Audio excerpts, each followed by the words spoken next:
आज दुपारी तापचीर चौकाकडनं काळेवाडी फाट्याकडं जाताना राटणी फाटा जवळ दोन महिला वय वर्ष 24 आणि 20 या दोघी बहिणी आहेत. त्या स्कूटीवर जात होत्या मोपेडवर. त्यांना आयशर ट्रकने पाठीमागून धडक दिल्याने त्या अपघातामध्ये हेड इंजुरी होऊन त्या मृत्यू पावलेल्या आहेत.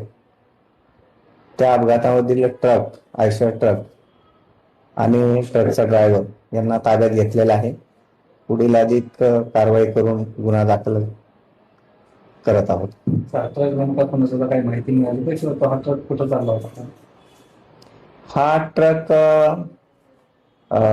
नागपूरवरून आलेला आहे, प्राथमिक माहिती आहे. त्याच्यामध्ये त्यांनी वाटाणा वगैरे घेऊन आलेले होते आणि तो वाटाणा खाली केलेला होता. ट्रक रिकामा होता, रिकामा ट्रक चाललेला होता.